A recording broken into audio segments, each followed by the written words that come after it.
The panicked elite are buying up underground bunkers and or fleeing to parts unknown, as all indications point towards a collapse that will, in the words of economist Peter Schiff, be the earthquake that follows the 2008 tremor. The Chicago Tribune reported that about 3,000 individuals with net assets of $1 million or more left Chicago in the last year alone due to the exploding climate of unrest growing in the Union stockyards. The writing is on the wall. President Obama, in concert with his puppet master George Soros, have been turning up the heat on deteriorating conditions resulting from the United States and the EU's strategic collapse of the global economy for the last 7 years. So if somebody wants to build a coal-powered plant, they can.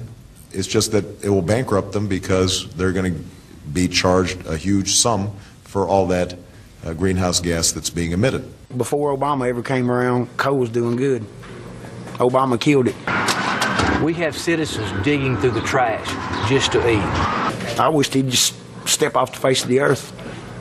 It wouldn't hurt my feelings none. What's actually hurt coal is not any EPA rules as much as it is really cheap natural gas that has come from fracking. They're fracking with such corrupt practices across the United States that the well water is catching on fire.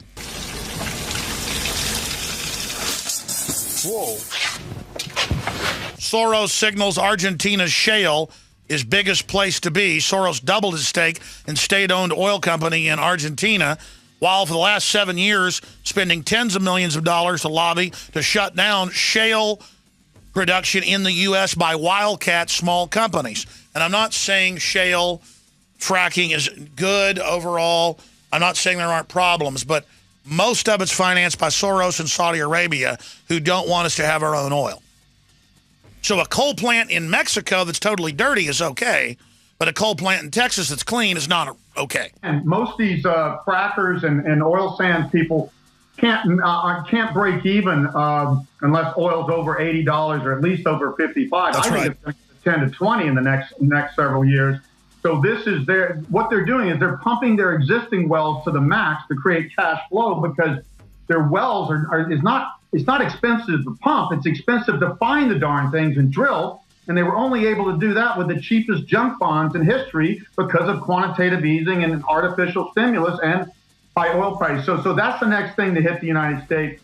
The Wall Street Journal reports that the largest coal company in the United States has filed for bankruptcy, an event that will result in energy costs that will sharply rise on the American middle class like they have on the common people of Germany. Germany's energy policies have gradually doubled the average industrial cost per kilowatt hour, as clean and renewable energy can't carry the load, literally.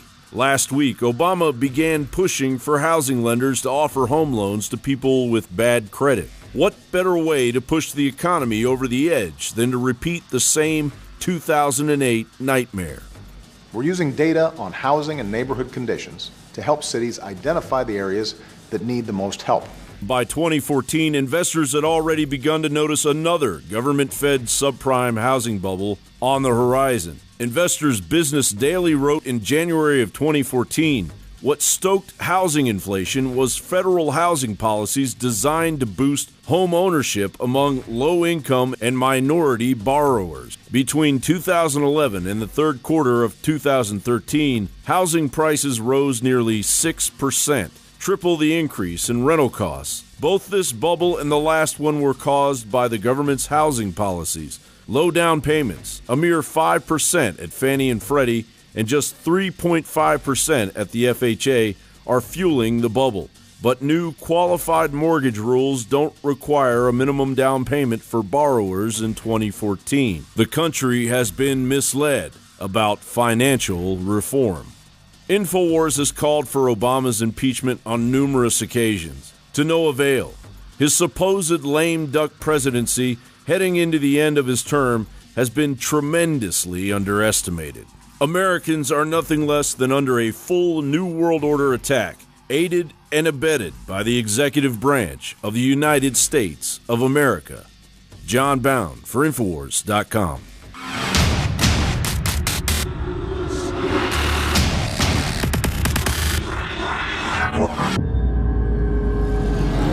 You want the best that's out there at the lowest price anywhere?